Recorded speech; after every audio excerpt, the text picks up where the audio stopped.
right, Buzz City, we are here on a Wednesday getting ready to take on the Detroit Pistons to start our 5-game homestand, the longest homestand of the season. I'm Erin Pitzenberger for Hornets.com. That's Matt Ruchinski, and this is the HornetsFanshop.com pregame show. All right, first things first, we have a game day special. What you got for us? Always got to start with that game day special. It's the holidays. Again, make sure you're getting on HornetsFanshop.com today. Order all your great Hornets gear. Send it all over around the country. This is a great opportunity. The more you order, the more you're going to save today. Right now, if you order 20% off orders of $25 or less, and if you order up to $49, you get 25% off. So get that extra 5%. Bump it up a little bit. Throw in a couple extra items, you'll get it up to $50 real easy. Make sure you get that. Send them away for the holidays. It's a great opportunity. Use the code BUYMORE. This is really easy. Code BUYMORE to save more.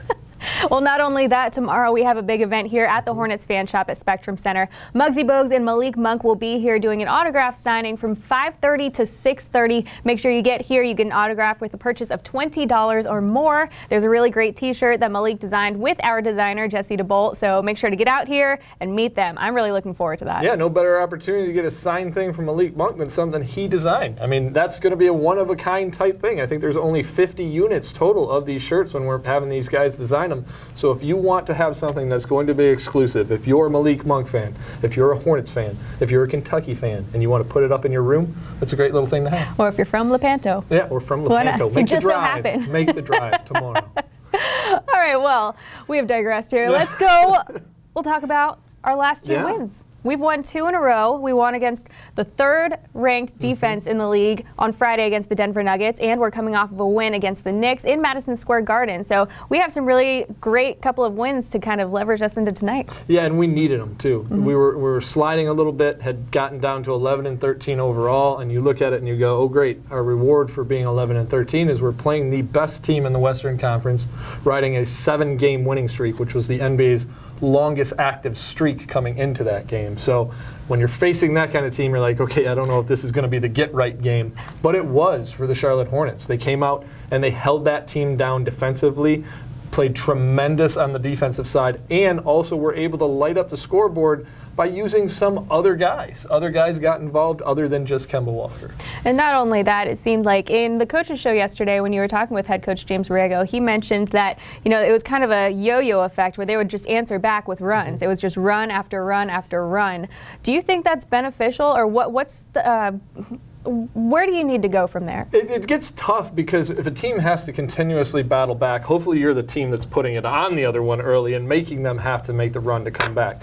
Because in order to erase a double-digit deficit or something to that matter, it's going to take extra energy. Those guys are going to have to play at a different level to get themselves elevated so that they're playing better than their opponent, and it's going to start sucking the energy out of you. If you have to do that 4, 5, 6, 7 times in a game, by the time the fourth quarter rolls around, honestly, you're just not going to have much left. And thankfully against the Nuggets, the Hornets did that very well with a huge second quarter, outscoring the Nuggets 40-29 to really break things open and put Denver in chase mode, and that's what they were doing. You know, somebody who really stepped up their game as of late, and I don't want to say the S word because I know it's kind of taboo in basketball, but, you know, Kemba kind of had a rough patch, but, you know, he's really come back. He had a 21-point game on Friday. He had a 25-point game in Madison Square Garden. I really love his play as of late. No, he's definitely, you can tell he's flipped that switch, and when we were talking with Coach Borrego, he was saying he thinks in Memphis you could see that Kemba was just getting back to being Kemba and getting more comfortable. Even though we lost that game, was able to kind of take that and parlay it into 2 great games over the course of the last 2, getting us big wins, coming up big in crunch time, which is always huge for Kemba Walker. You want him to have that ball in the fourth quarter, especially in New York. Him and Jeremy Lamb, those 2 guys love playing at MSG, and they just continued to play well at MSG. And really, kind of like we were talking about, getting those Knicks into that chase mode, started off hot with this team, played hot throughout all 3 quarters, let them come back a little bit in the fourth, but the captain there was was there to settle things down. Captain was great. You already touched on Yes. Jeremy Lamb, but I kind of want to get into a little bit more detail with him. It is always great to see, you have Kemba fans there, you have Jeremy Lamb fans who are at Madison Square Garden, and I know that really, really empowers them to play very well while they're up there. Kemba's from the Bronx. He's got to play well. He's got to rep his hometown. But Jeremy, he played out of his mind, and he's been doing a great job alongside Kemba Walker. Yeah, and he's been doing great because he's scoring in a number of different ways. He's getting to the rim. He's hitting threes at a better clip than I've ever seen Jeremy Lamb. There used to be a point in time, I think, when we were watching Jeremy saying, I'm not really sure that's your range. He's got that range this year, and he's learning it from a guy who's the best at creating his own three-point shot in Kemba Walker. So those two guys have been working really well together out on the court. The place that Jeremy's really stepped up his game is on the defensive end. He's long, he's wiry, he can get up against guys, he can be annoying as all get out when you're defending somebody out there on the wing, and he's being more confident.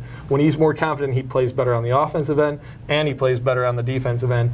And when his confidence goes up, he also starts grabbing rebounds. He came out with a double-double the other night. So the more of those type of nights we can see from Jeremy Lamb, the better it's going to be for this Hornets franchise. A combined 44 points from the UConn duo. Let's take a look at the highlights. Kemba leads Cody beautifully. Oh, a half-court assist, Kemba Walker. Heads up by your captain. You talk about the assist that he has this building, and that was one thing. Jeremy Lamb turns the corner, runs into Cantor, didn't find much resistance. Kemba weaves inside. He's a dime of beauty to Miles Bridges. Almost drove it too deep with his pass right here by Kemba. See Noah Vonleh saying somebody stopped the ball. Nobody did. Right to the front of the rim and gets a new possession for his team. Shot clock's down 3. Kemba. Oh. Another bucket for the Cavs. He insert a couple of guys, and this happens. Hornets up 15. One of those teams, Phoenix. Oh, Jeremy Lamb, just gorgeous. Now the Hornets have the largest lead. It's a one-on-one move, me against you. Who wins the battle? Jeremy Lamb. Kemba Walker blows inside, sets up Marvin. Marvin's not going to be more open all year long. Absolutely. Lamb playing like a lion with the roaring layup, a 16-2 run. Oh, just gave Lamb a free one. Hornets attack. Look at that creativity. Robinson on him. How about They go that? right to the big fella. Good attack by Lamb. The crossover, the body to equalize the shot blocker, and then the Gonna have to hurry. Kemba on Vonleh. The move ball! Oh, that one rattled right in the rafters before it came down. As we mentioned before, this is our longest homestand of the season. We have 5 games coming up, starting with Detroit tonight. Looking forward to seeing what the Hornets can come out with tonight. We already have a win under our belts, and we have a chance to sweep them over these next 5 games. So tonight, what do we have to do to pull out this win? And what did you see from last victory? Last time out when the Hornets squared off with the Pistons in Detroit, it was definitely inside versus outside. It was smalls versus bigs. I expect to see the same kind of thing right now. Detroit obviously very heavy in the big man category with Andre Drummond and Blake Griffin really driving the ship over there in Detroit. They got off to a tremendous start, had some huge wins, have struggled a little bit as of late, but are hovering right there around the 500 mark with us. Like you mentioned, they're a half game ahead of us right now. Having these 2 games is going to be huge. What we need to do is do what we did out in Detroit. We need Kemba Walker and Tony Parker. Those guys controlled the backcourt with both units, really kind of took control of the game and never allowed the Pistons to really get back to within 5 or 6 points after we had done what we had talked about earlier in the show, opening up big leads. So I look for our point guards to kind of set the tone early on. Hopefully Kemba comes out great in that starting unit and they get after it against these bigs that the Pistons are going to have. Cody Zeller, Marvin Williams, both of those guys are going to have their hands full tonight.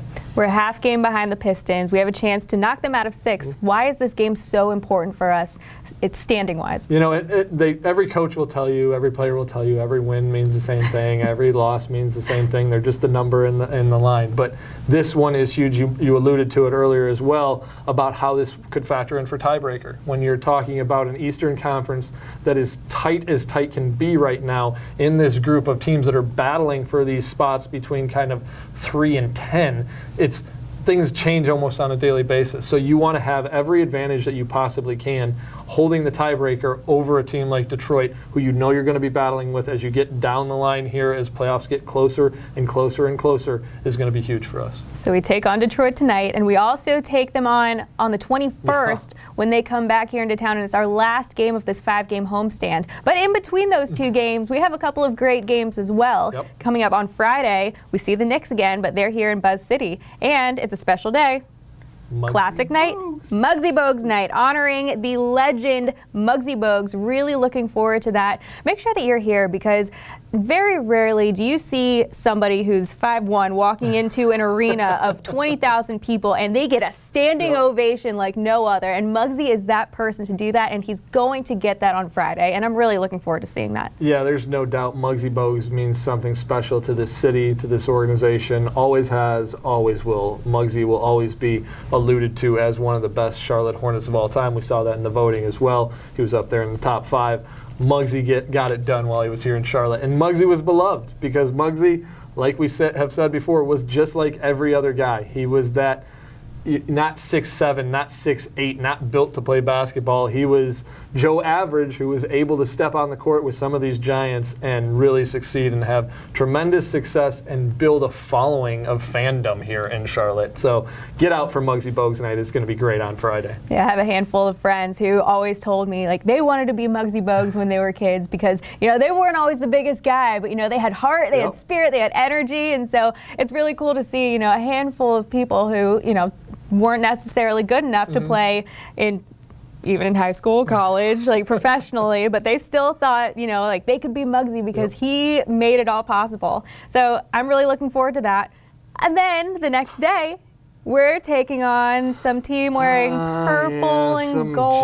James King guy, something. LeBron James and the Lakers will be here on Saturday. So quick turnaround of 2 really, really great games. And so when we're taking on LeBron, do you think LeBron, is actually, going to give his teammates a chance to get up some shots? Are we going to give them a chance to get up some shots, or are we just going to go all in on LeBron? I mean, I think you got to do what you have to do against LeBron.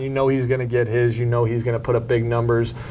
Probably going to be hovering somewhere around a triple-double. You can't stop King James. There's no doubt about that. It's always been when you play a LeBron James team, hopefully you don't get beat by that next guy who is usually an all-star on somebody else's team. A little bit of a different combination of players around LeBron with the Lakers right now.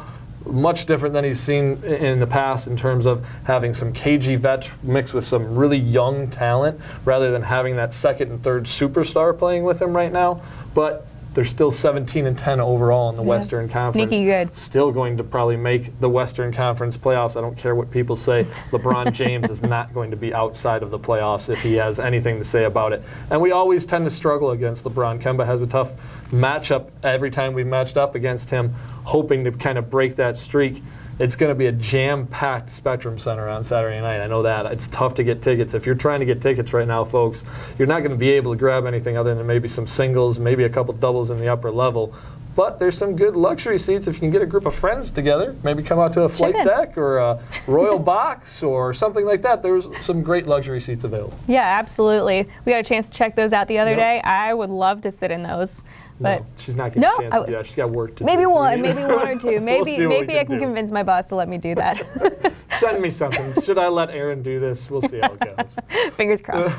Well, after we take on the Lakers, we're taking on LeBron's former team in the Cavs next Wednesday. We're going to have a chance to break down that game closer to it. But, overall, we have a handful of really great home games right now during this holiday season. And with the season of giving, not only are we having a great time on the court, but we're also having a great time off the court as well. And yesterday, the entire Hornets team had a chance to go to Walmart and hang out with some middle school kids from MLK Junior Middle School and take them on a shopping spree. How cool is that? I want to go. And all these kids had the time of their lives. I was lucky enough to be there, and it was really great to see. These guys really bonded with these kids and really got to know them, to see what they liked. You know I saw Devontae got a hoverboard for his kid, a couple of books and stuff, but it's always great to see this kind of stuff. Yeah, and it's great to see it, especially at this point in time when we're focused on 5 home games in a very short period of time, but these guys are still making time for the Charlotte community around the holidays, which has always been of major importance to this organization. Well, you don't need to hear us talk about it. Let's take a look at the recap. We'll be right back with Chad Iske.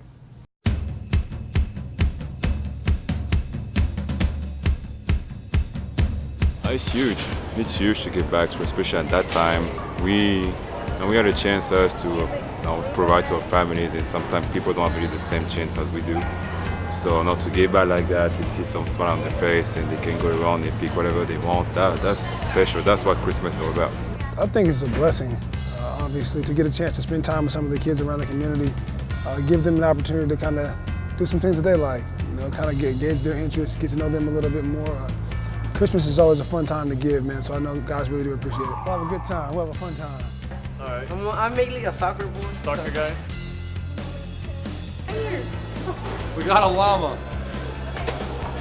We got some shoes for, she's on her cheer team. So we got her some shoes.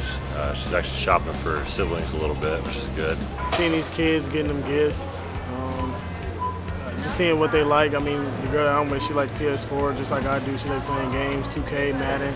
So it's just great to just give these kids what they want for Christmas. Yeah, it's fun that the whole team is here. We all got to kind of get a share and enjoy these for the kids. We're having fun, and they're having fun, so that's a great time for everybody. Definitely a big thanks to Walmart for giving us an opportunity to do something like this. I know guys really do appreciate it, so it's a fun time. If you look around the store, I'm sure everybody's having a blast, so we're definitely thankful we have the opportunity to do it. Feliz Navidad. We're now joined by assistant coach Chad Iske. Chad, thanks so much for being here. Thank you. All right, so we've seen you on the sidelines. We've seen you've been very vocal this season. But for the fans who aren't necessarily familiar with you, let's talk a little bit about your path from your start in the NBA and how you got to be an assistant coach this season. Sure. Kind of when I was in college, I didn't play, but I started coaching kids when I was at the University of Kansas. And it worked itself into an internship with the Denver Nuggets, which is where I was from. And my family lived, so it worked great. I could stay at home and not make any money. And so I got to intern basically doing everything there. At the time, it was 20 years ago now, that their staffs were small. There wasn't a lot of people in the video room. Video was kind of a new thing. I was doing a deck-to-deck VHS my first season or two there. So just to put it in perspective, yeah. So the technology wasn't quite what it is today, but got a chance with them, and it turned into a full-time gig, and had several years in the video room before I started going out scouting our opponents before we played them, and eventually made my way to the bench there with the Nuggets. In large part thanks to George Karl, who's been a huge influence on me. And but it was great for somebody that didn't play the game at the collegiate level to learn the game in the video room and out scouting, and learning from the great coaches and players that I got to be around on a daily basis. Now, for someone who didn't necessarily play, we've seen a common trend here among the league where a video coordinator position is really the path that people take. We see it in head coach James Borrego. He started out as a video coordinator. What's the importance of that role, and why do you think that role is so valuable to start out there and then become a head coach? Sure. Well, I think because you're missing out on a lot of those years of actually the playing experience at this level, the best way to do it is to watch it consistently and to sit and learn from the guys that did, or the guys that have been around longer. And so, I've been really lucky with some of the coaches I've been able to work with, even before Coach Karl. Jeff Bizdelik, who's a top assistant in Houston and was a head coach there in Denver, and John McLeod, a long-time seasoned NBA veteran. We're very film heavy when I was there early on, and every morning I got to sit in with them while they showed film to players, or we went over the game from the night before, and just getting to listen to them talk about how you should do things or where guys messed up, things like that. It's basically like getting a degree in basketball, in a lot of ways. So I think that's the best way. Really, I mean, even for guys that played, it's a good way, to see it in a different way, but especially if you didn't play. That's a great way to put it. And it's not surprising to me that a lot of video coordinators take this path and move up because they learn that work ethic. Tell me if I'm wrong, but a video coordinator, you're usually the guy that's in here before anyone else, and the head coach walks in and he says, "Hey, good to see you," if you're a video coordinator, and he sees you when he's leaving late at night. Yeah. Video coordinators live in the building pretty much, right? Yeah, I mean, it worked great. I had a place to stay at my parents' house, but I didn't want to be there any more than they probably wanted me there. So it was good, and we had a great setup there. Games are at night. It's good to watch games and be in there. If a player comes back at night, our practice facility, just like here, was in the arena. You're there to be somebody that can rebound for them. And then in the morning, coaches get in early, and they want their stuff, bright and early. So it's best to be there. So it worked perfect. I mean, you had everything at your disposal. It was kind of like, what else was I going to be doing anyway? So it worked out. So when you got that call and you moved out of the video room and moved onto the bench as an assistant coach, and you said Coach Carl really provided you that opportunity, how important was he to getting you to this point? I think, extremely important. He's not the only one, but he's the main reason, I'm here today in my mind. Because he gave me every opportunity to move up and every opportunity to fail or succeed. And I think he's done that for, numerous people. And I think it's, hugely important to have guys like that at this level, because it's easy to be, hey, you didn't play, you weren't in the NBA, you didn't do this. Like, I'm going to listen to somebody that was, but he's somebody that if you worked hard and you put in that time and he gave you opportunities to succeed, and if you did, he thought, heck, why do I want somebody else? And so he gave me every opportunity to move up, and I was with him in 2 different places, and, I owe a lot to him. You've been an assistant coach for a while now, both Denver, Philly, and Washington. Is there anything that you've kind of developed that you've kind of made your own? We talked to Jay Hernandez, who kind of said player development and building that relationship was kind of his area of expertise. Is there anything that you kind of own and say, this is what I could bring to the table? I think preparing for opponents was kind of, how I got my mark. Originally, that's pretty much all film was. It wasn't anything player development based, or you didn't show film individually to guys. It was mainly, preparing for your opponent. So I got a taste of it in the video room, and then I spent years as the advanced scout, just going out ahead of the team, seeing the Spurs the week before we play them and figuring out all their stuff and reporting back.